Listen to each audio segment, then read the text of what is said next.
Hi everybody. After the last video, I need a palate cleanser, so I'm gonna talk about something fun. All right. I saw an ad for something today, and it made me happy because I'm always about activism for certain causes and things. And the major cause of my life is people with disabilities or disabilities in general because I want to make the whole conversation part of the major conversation that people have, so that inclusion,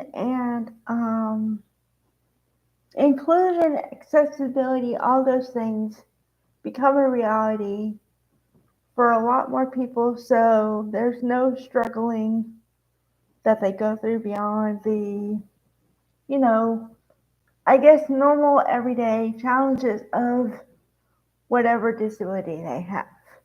But I want inclusion to be a thing.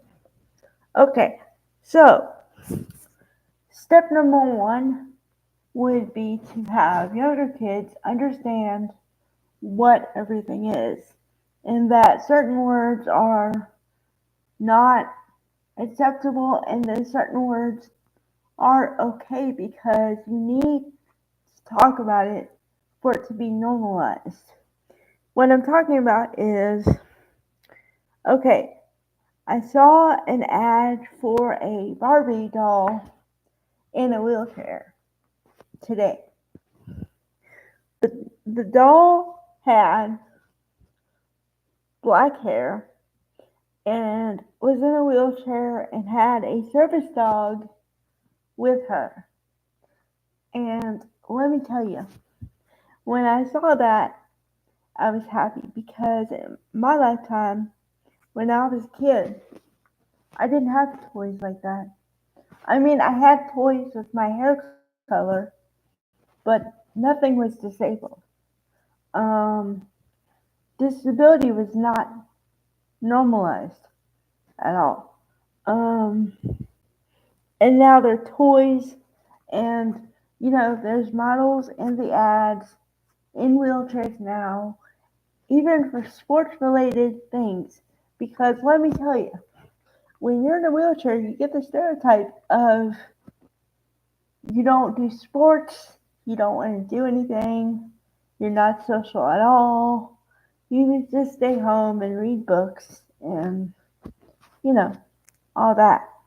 And part of that is true only because, well, when I was growing up, I can make this totally personal because when I was growing up, there were no sports that I could do really, because I learned a little word called liability, um, which means that they are not responsible if you get hurt. So, yeah, and I was not allowed on the high school sports teams, and I did wheelchair soccer, but it was adaptive sports. And there's nothing wrong with adaptive sports. Great, okay? But my list of adaptive sports I did in my lifetime was were t-ball, bowling, um, soccer, which is called handball, because you don't really use your feet, and there was something else. It's probably one other one, but not exactly the sports teams you want to be on. So, um, yeah. And then in college, everybody was like, okay, well, we have a gym you can work out in. So I'm like, okay, I'll check it out. I go in the gym because I want to see if there's anything I can do. Any kind of machines I can use. Well, there were two machines I could use. Well, one machine, and then I could lift weights. That was it. Because everything else I had to get doctor's permission to be on, and no doctor would give me permission to be on a machine where it might hurt. So, and this is in my 20s, okay? So, things have really changed in 20 years. And that's great.